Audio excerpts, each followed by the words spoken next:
Can you hear the geese? Well, here I am in Atlanta, believe it or not. And it is snowing like crazy here. Well, this is snowing like crazy.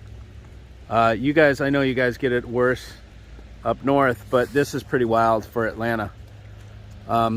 Anyways, so what I wanted to do is talk a little bit about, this is fun, doing a video in the snow.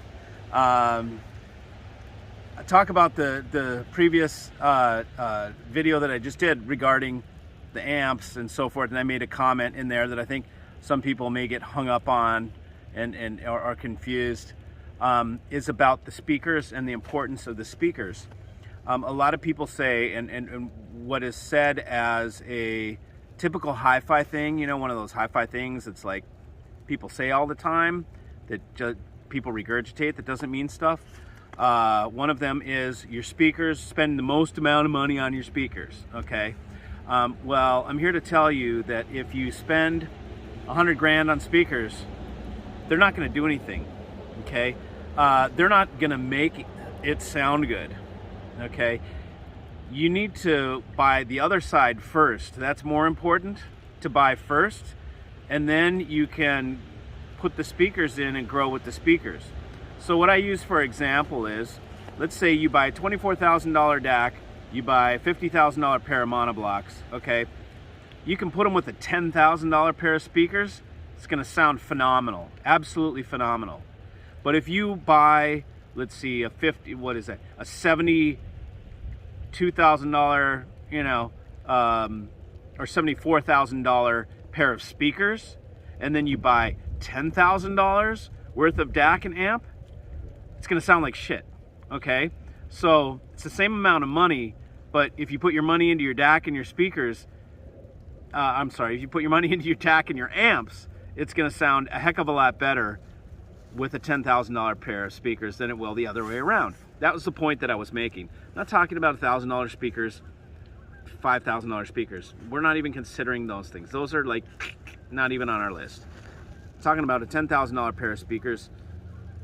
You heard it. We're listening to a $6,000 pair of speakers. It sounded phenomenal. So you tell me what's more important. The DAC is the #1 most important thing, okay? In a digital hi-fi rig, #1 is the DAC. And so that's what I choose to start with. When I build people's rigs, I start with the DAC. That's where we put the most amount of money. Or that's what we start with. If you're gonna start with something and you wanna start somewhere and put a chunk somewhere to begin, we're gonna build it from the DAC. And then we're not gonna build it from the speakers. And look, I talk to people every single day about their rig, and they're calling me because they're not getting the magic. Which is, in a funny, ironic thing, Magico is one of the most common speakers that people have where there is no magic.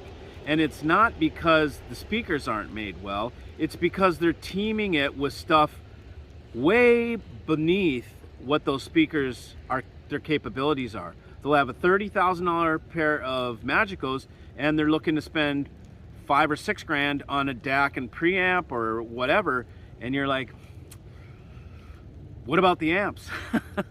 You know?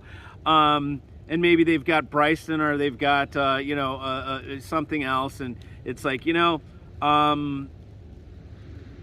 me advise you a little differently. But if you put the money into the DAC first, you put your money into your amps second, and then you put the money into the speakers third, that's gonna be your best way to get to the magic. So, thought I'd share that with you. Hope you all enjoyed it. I'm gonna sit out here and enjoy this beautiful snow that we get once, maybe twice a year. I remember I used to do that when I was a kid. Get this friggin' smog snow from Atlanta. But anyways, we don't have much smog here, but I'll bet you it's not clean snow if we were to put it in a glass and drink it down, you know what I mean? Talk to you later, see ya.